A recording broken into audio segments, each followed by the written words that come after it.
you have businessmen, whether it's the politicians or the bankers or the developers or whoever it is, they donate their money to these political action committees. Then the PACs will donate over here to our political candidate.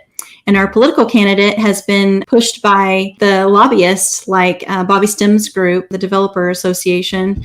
And so the politician's going to stand up here and say infrastructure, construction, development, and they will pass legislation that gives the authority more power, and they will prevent legislation that restores power to the landowners and the citizens. And we've seen that over and over again where they would just refuse to hear our bills. We had really good bills to put forward that we thought needed to be heard, and they refused to hear them. Then you just get on this little highway here, and the rest of it goes is that, the private property is seized or eminent domain.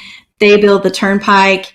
Then they auction off the surplus at pennies on the dollar. One of our researchers has done a deep dive into how much was paid for these properties versus how much they were worth. And she has determined that most of these properties sell for about 15% under fair market value. So that's just kind of interesting that they're selling it off super cheap.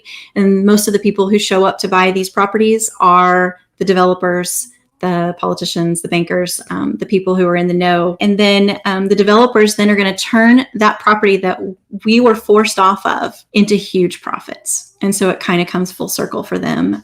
What once consisted of one home now contains dozens of homes, and they're making boatloads of money off that. So that money goes right back to Mr. Politician, banker, developer over here, which then he's going to throw right back into a PAC that's going to go right back to our legislature. And so, as you can see, we have this giant circle here. Repeat. Our lawmakers are picking winners and losers. We, the citizens, are not the winners. The winners are the developers, the real estate investors, the bankers, the engineering guys, the road construction guys, the politicians. Those are the winners.